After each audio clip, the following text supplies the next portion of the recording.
Good evening, everyone. This is Diedrich Martin, Superintendent for Caledonia Community Schools. We do apologize. We were having a little bit of technical difficulty getting the live stream going, so that got us maybe a few minutes behind our schedule. We like to try to keep these to about 1 hour to be respectful of your time. I'll quickly go through the information that you see on your screen tonight without reading it all. Since this is a virtual meeting, town hall meeting, we operate them just a little bit differently so that we're able to function and move through a lot of things.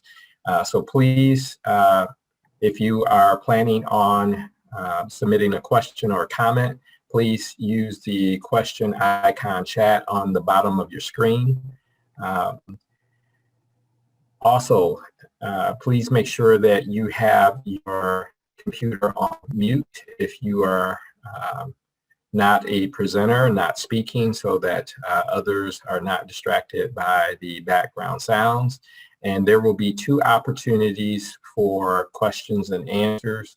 One will be slightly past the midway of the presentation, which is a brief presentation. And then at the very end, we'll have a second opportunity for questions and answers. And those questions that we could not get to, we will put on a FAQ document that will be posted to our website within a few days. If you have specific questions related to the bond and it's something outside of what we're presenting on tonight, which is really focused on elementary education and what's happening with the elementary buildings, as well as some of the things that's happening with transportation changes that primarily affect the elementary school population, you can always visit our website. We have a specific bond tab right on the front page of our website, and you can submit any questions to the bond team and someone will respond. Thank you. And with that being said, we're going to go ahead and start with tonight's presentation.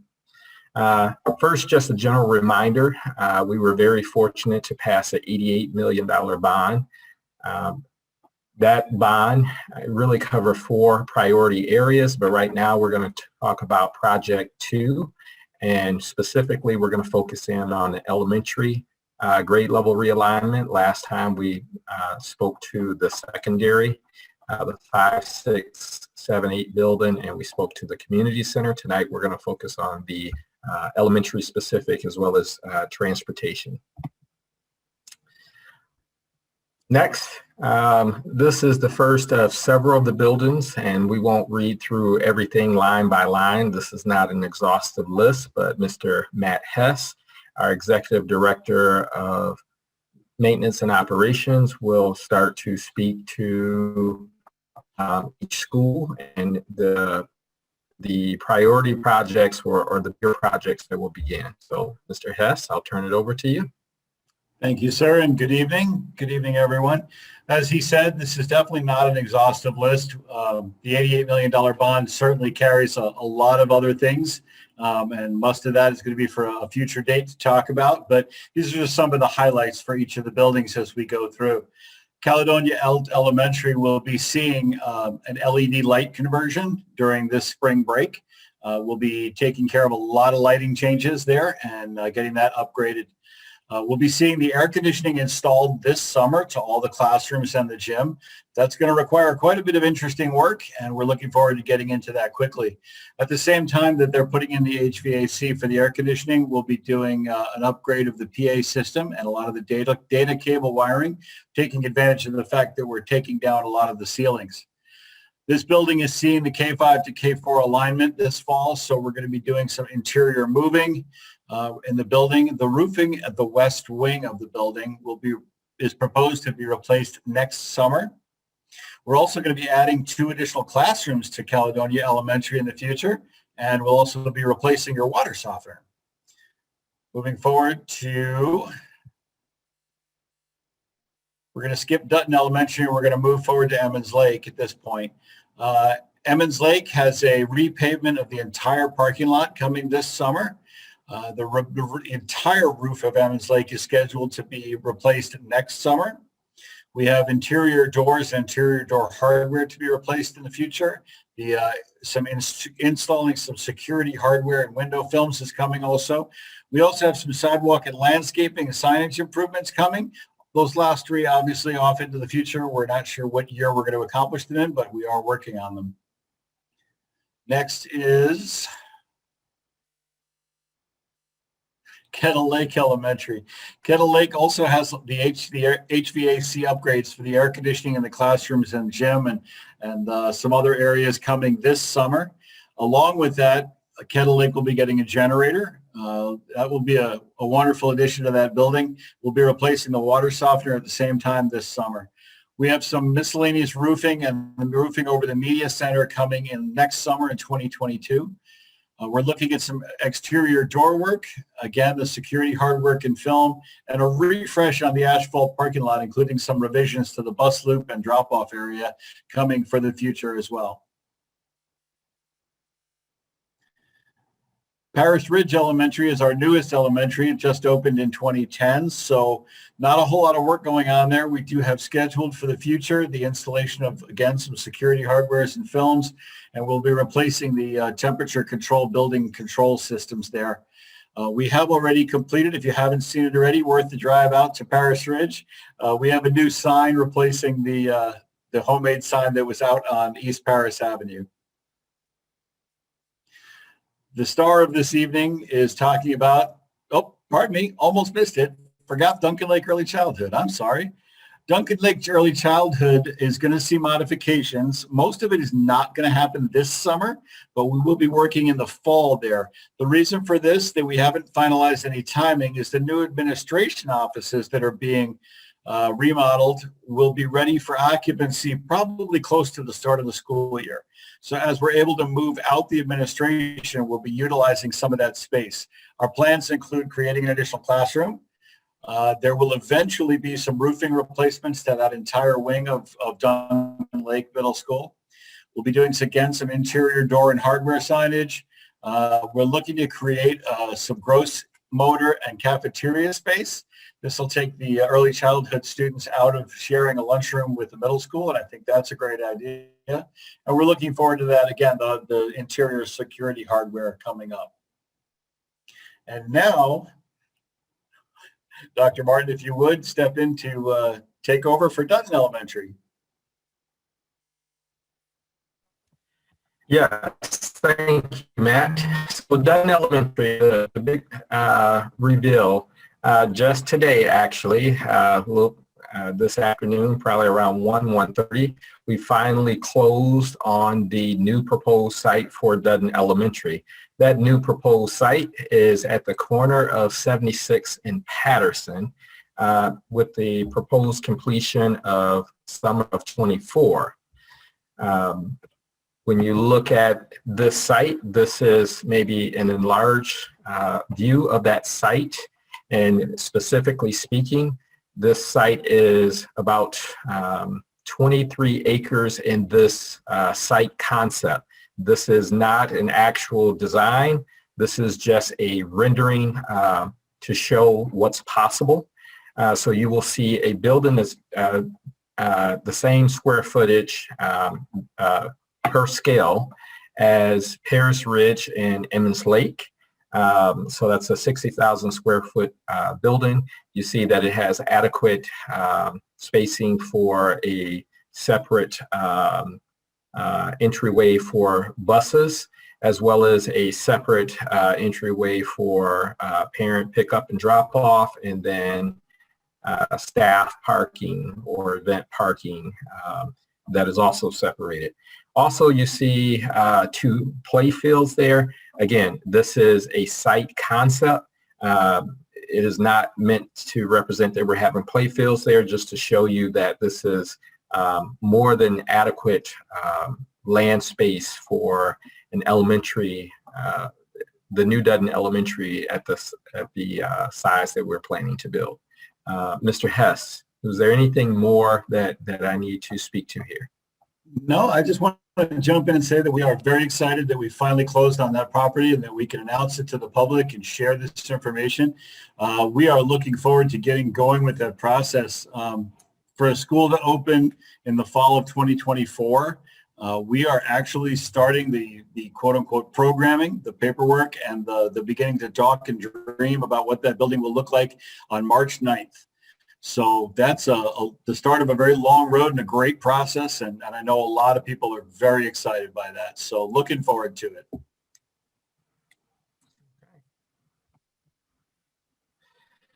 So at this point in our meeting, we will do our first question and answer period. We do have a second question and answer period if you didn't get your question answered the first time through. And we'll try to get to as many questions as we can and try to stick to our 1 hour limit. So at this point, I will turn or ask Steve if we have any questions. Yeah, thank you. Just a reminder to folks that if you hit the small Q&A button at the bottom of the Zoom presentation, you can ask your questions at any time. The one question we have is just related to some of the grade transitions. So if you wouldn't mind talking about fourth grade, fifth grade, how things are moving between the different buildings and different alignments. Sure. So I'll start out and then I will maybe ask one of our building administrators. I believe we have Mr. Steve Yule, who's the current principal of Craft Meadows Middle School, which will become the new 5th, 6th grade building. But in general, one of our staff members brought up last year that we have a long-standing history of helping kids and families transition from elementary to middle school. So what will be unique about it this coming year as the fall, we'll see all of our elementaries transition from the traditional K-4 facility. We will not just be transitioning 5th grade students, but we will have opportunities for 4th grade students as well to come and visit what would be their new school and go through probably pretty much the same routines and processes we do to help families get their kids prepared and acclimated to transition to the middle school level. So if Mr. Yule is there, I'm some additional things to add in terms of when you might start to see some specific information. Yeah, thanks, Dr. Martin. I hope everybody can hear me all right. We actually just finalized dates today with our plan here for the remaining spring for 4th and 5th grade students along with families to have an opportunity to come visit the building this spring before school is out. So information will be coming out to those elementary age students and parents with those dates for the spring. And then obviously in the fall with the open houses before school starts, with an opportunity to see schedules and teachers and things like that. So information was finalized today and it will be coming out to families here very, very shortly. Fantastic. And I don't know if, all right, thank you. No worries. That was our, one more question that's coming in. How will Young 5 students be bused to DLECC? For example, if a student is in the Kettle Lake zone, will there be a transfer? I will ask Miss Brenda Witteveen. She is our Director of Transportation to answer that question for us. Yes, that's a very good question. That's something that we're actually still working on. Right now, just depending where the students live, there's not been a definite decision made yet.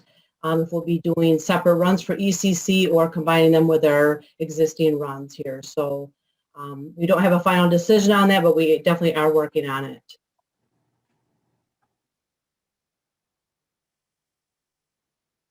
Great. Okay. I think we can move on with the presentation. Again, if anybody has any questions that they'd like to ask in the next section, either about this previous section or what we're about to cover, just hit that Q&A button at the bottom of your screen. Thank you very much. Next, I want to kind of revisit something that our district spoke to publicly last year as early as February, and that is transportation zones. And so We began to enroll all new students and all kindergarten students last fall, in the fall of 2020, by our new elementary transportation. What we wanted to do is give families the opportunity to prepare for transportation changes that we had alluded to at that time, which would have given them a little bit more than 18 months to prepare should they need to make a transition to a different school. Students will be grandfathered in at their current school, meaning that if you have a child in a particular school that is not in your zone, they can stay at that school. However, the responsibility for transportation would then become that of the parent, starting with the fall of 2021. Parents must apply for in-district transfer if they want to transfer their student for any reason. And so the transportation process is actually already open. It opened February 1st. It closes on March 15th, so there's still some time to submit your request into the Power School system. Parents and guardians should be notified by April 1st of their status. And we have a priority ranking that we use. I won't read that, but you can see that at the bottom of the screen. That is also on our website. We used this priority status last year, and there was a lot of questions about, will my kid be able to get into their school because it's their new zone, or would they be able to transfer? We had about 150 requests, and we were able to honor and make 149 of the 150 requests. So that's about a 99.9% rate, or 99.3% rate. Given the additional space that we will have in all of the buildings, we feel fairly confident that we should be able to get all the kids in their school zones. Matt, I probably stole a little bit of your thunder. Is there anything that I left out, or Brenda, or that we want to add before we go to the next screen? I think we'll fill in the blanks as we get to the next screen. And oh, you got that screen tonight? Great. So looking forward to the changes. Okay. So Matt, I'll let you speak to, Matt and Brenda, I'll let you guys speak to our new transportation boundary zones. As Dr. Martin said, as the zones come up on the screen here, as Dr. Martin said, we initiated this process over a year ago now. In fact, the same meeting that I joined the district at was when we were announcing these changes, and this map was shared. These have not changed since the first introduction, and we don't plan on them changing for several years. To reiterate, the goals of the program were to reduce ride times, always number one. We have students in the district now with the open routing system who have been on the bus for far too long, well over an hour. And that's really not great educational time, nor is it great family time, and it's just more appropriate that we improve that program. Secondly, efficiency of the system.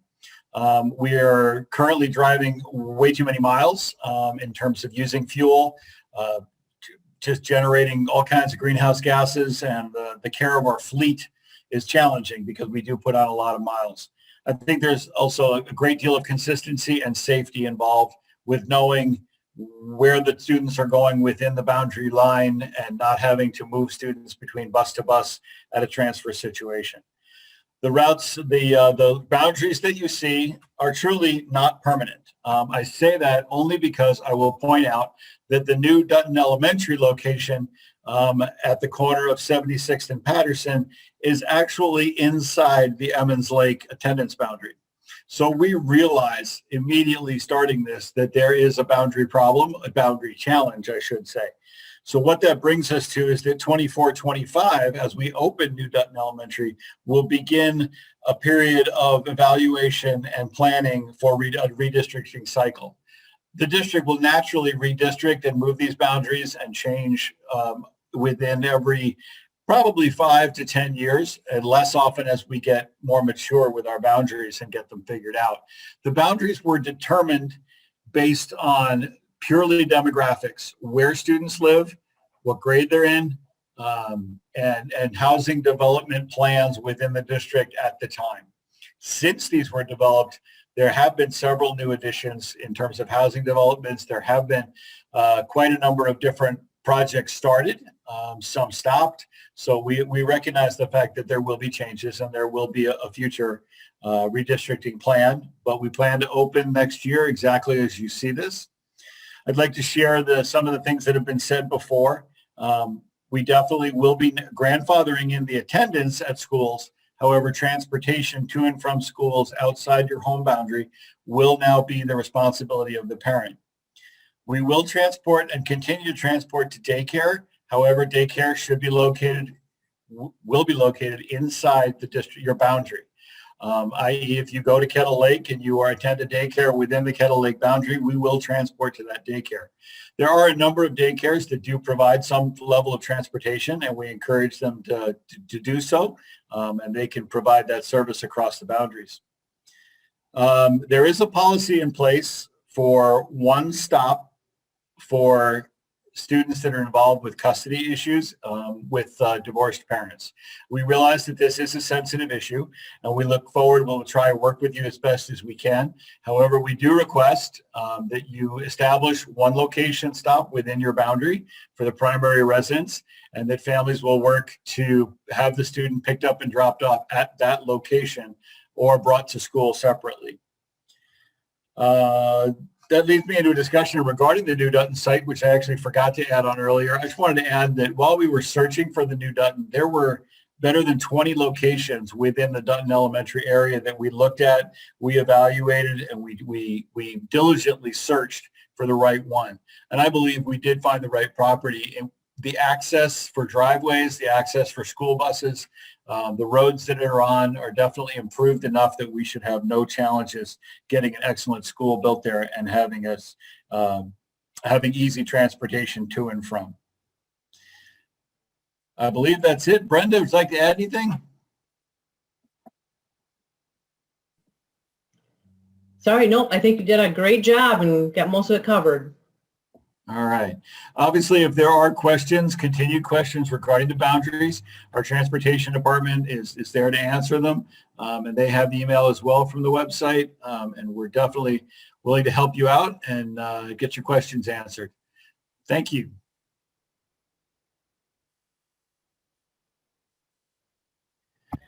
So that actually brings us to a close for the formal of our town hall tonight. And so we will open it back up to the second portion for questions and answers. Great. Again, just a reminder, if you have any questions, hit the small Q&A button at the bottom. We do have a few here.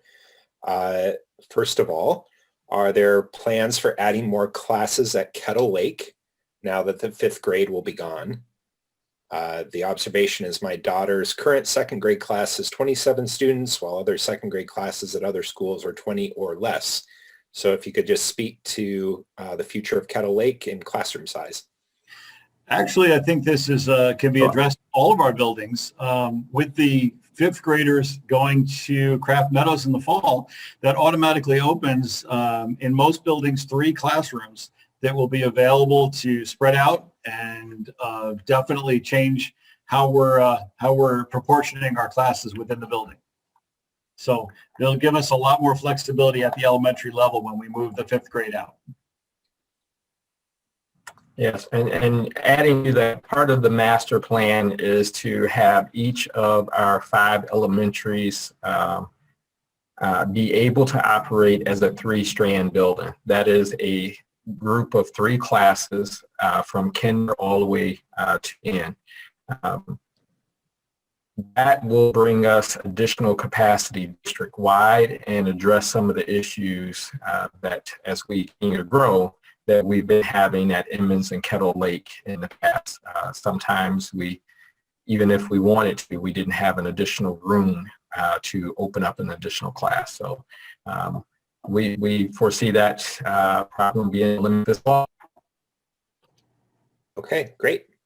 Another question. Last year, there was talk of possible safe bus stops where parents outside of a zone may drop off or pick up students from another zone.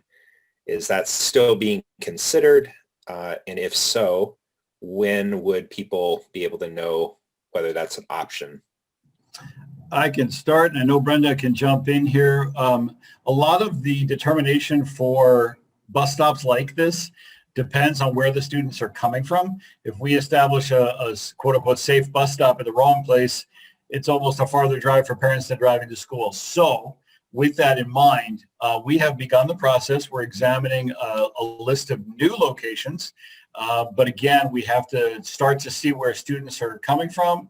And as we get that information, we will make that information available. However, the simple answer is yes, we are absolutely looking at group stops for out of boundary, out of district students to come in and be able to pick up an in-boundary bus.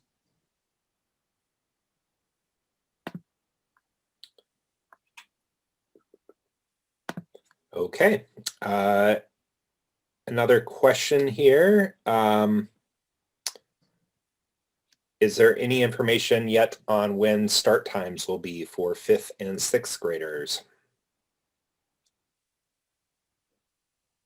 So we have been looking at trying to nail down when the start time will be. What we do know now is that it will be very close to the secondary schedule that we currently have for middle school and for high school. But the exact time, if it will remain exactly as it is today, or if it will be altered, I'm not sure if we have that answer yet, but I do believe we have a group of people are looking at that, and once that is identified, that information will be sent out. Matt or Steve, or I guess it would be for Steve or Kristen, please correct me if I'm wrong. Do we have a specific time yet? We do not have a specific time yet. Other than that, they will be on the secondary bus run. So currently we're anywhere between 7:40 and 8 o'clock between the two middle schools and the high school. Thank you, Sarah. Okay. Another question. Will YMCA childcare be available for 5th graders at Craft Meadows? And a second part to that is, will Craft Meadows 5th graders be bused to daycares anywhere within Caledonia district lines? Right now, I'm not aware of any plans for the YMCA to operate childcare at the 5th grade facility. It is something I can reach out to the YMCA director, and if there is enough of a, without speaking for them, I'm sure that if there's enough of a demand, they probably will meet the demand. They've been operating in all of our elementary buildings for quite some time, but there are no active plans that I'm aware of. And again, if I'm wrong, Mr. Yule, please let me know. There's no active plan right now for 5th grade after school childcare provided by the YMCA. That is correct. And I can answer the transportation piece. Yes, 5th grade through 12th, we will pick up anywhere in the district for transportation. So we still are going to be doing our transfer as usual for 5th through 12th grade. So that is not a problem. That will continue. Okay. Can you speak a little bit more to what happens with current elementary students and if they will be forced to move to another building? I don't believe we're forcing students to move to another building. Again, we've grandfathered in anyone at the current elementary, the building that would like to stay there, and there's a process for siblings as well. However, transportation is the issue as to how they will get to school. Currently, we have a wide open and district-wide transportation system that will transition to the boundaries. So in the fall of 21, students attending a non-boundary school will be required to transport, parental transport. I was about to say transport themselves, but at an elementary level, that's not going to work. They'll be required for parents to transport them to school. So we're not forcing anyone to change buildings. Yes, sorry, I was slow to get to my mute button, but yes, if they're at a building and they want to stay there, they're grandfathered in. If they are new to our district or new kindergarten, they will automatically be zoned to the building for which their house resides. But no one is being forced to change schools. It's a choice that the parents get to make. Great. A couple more here. Is there any information on when the 2021-2022 calendar will be available? Yes. So that calendar, actually, I think we were going to put it up last week, but we needed to make sure that the county calendar was adopted. I believe it was adopted last week. It may actually be up on our website now, but I'll have to double check with our assistant superintendent. It is finished. I know we just wanted to make sure there was no changes that we're unaware of, so I will check with him, and by the end of next week, I think we'll have that calendar up there if it's not up there already. Great. And then one last question that we're seeing here, and I'm going to read it verbatim here. Would you please be able to expand on the reasoning as to why there would no longer be provided busing or bus routes to major daycare centers? These centers provide amazing wraparound care for our children, and due to the new zoning, many families may have to change daycare altogether. It says 3 out of the 4 large daycare centers in Caledonia are within 2 to 3 miles of each other. So could you speak a little bit to just sort of the relationship between schools and daycare and transportation? We do understand. So I'll start and then I'll turn it over to Matt. I believe we will be busing to daycares. What we won't be doing is crossing boundary lines. So if you have a daycare in the Kettle Lake boundary, we won't be picking them up and taking them to Emmons, or if it's in the Emmons boundary, we won't be picking them up and taking them to Paris Ridge. Last I checked, there's over 19 different daycares, and certainly all those independent business, we try to work with them, we respect them, but it is really common in most school districts I've been a part of that some of your larger child care centers actually provide their own transportation. And I know we have examples of that in neighboring districts where it's the child care. Some provide transportation, some don't. But for school districts to start to run a specialized system for that, it really defeats the purpose of going to a boundary system, which is why we wanted to give parents about 18 plus months of planning time to start looking and preparing and make those transitions. And I'm sorry, Matt, I probably went over. I'll turn. Nope, actually, you hit the answer on the head. We do respect, and we very much respect the choices of parents regarding their daycare programs.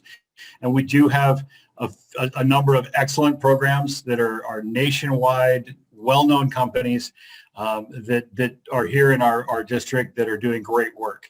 At the same time, just because they are very large does not change the fact that because they have a daycare license does not, they're exactly the same as a smaller daycare that only has 2 or 3 students or less than 10 students providing service, and they are licensed as well.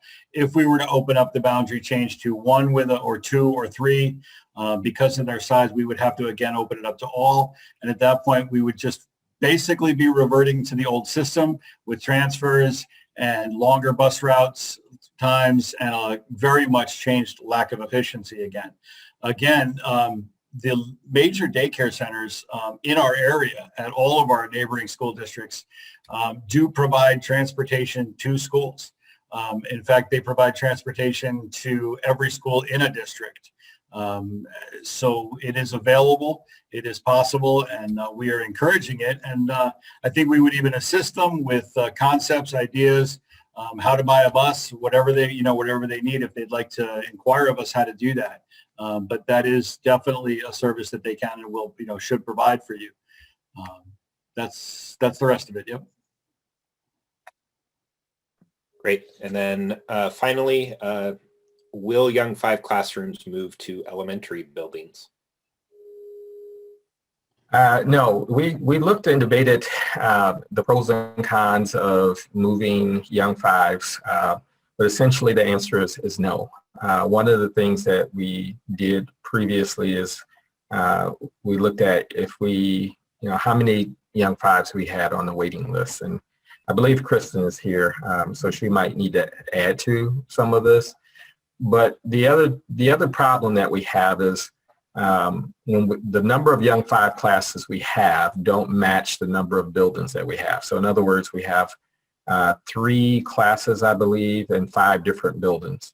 We don't seem, or our history has not shown us that we have the numbers to have 5 classes or 1 in each building, which would then create an issue if a kid starts in a young five, let's say it's Dutton, but he is a Paris Bridge student or she is a Kettle Lake student.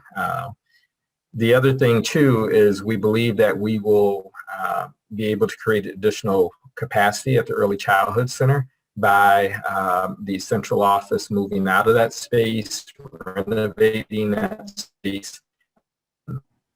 So we don't plan to add it there. And the final point is part of the concept that we were going after is we hit a stretch in our recent history where the district grew over 1,000 kids in about a 10 to 12 year stretch.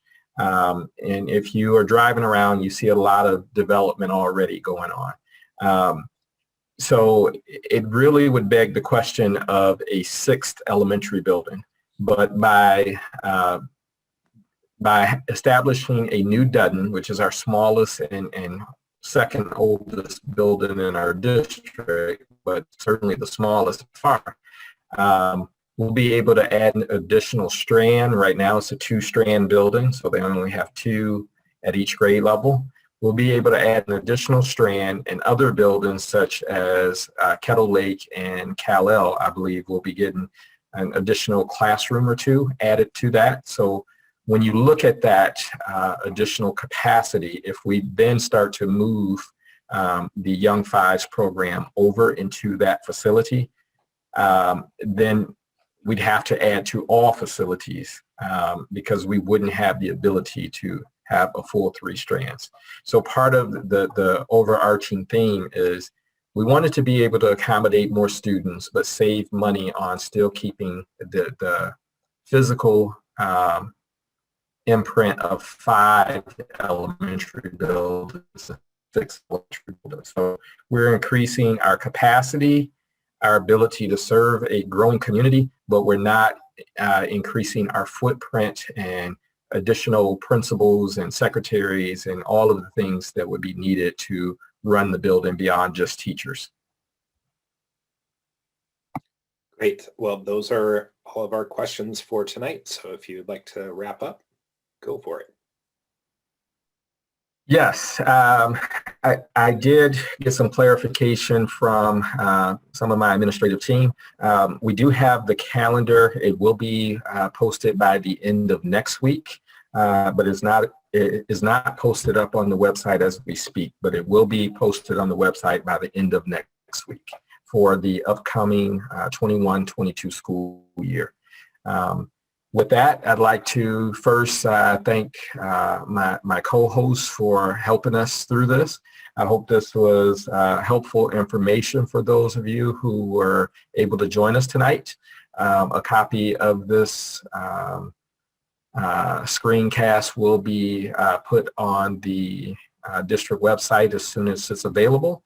If you have some additional questions that you thought about later regarding the bond, even if it's not about elementary, but other questions with the bond, we do have a bond page and a place where you can submit your questions on our website.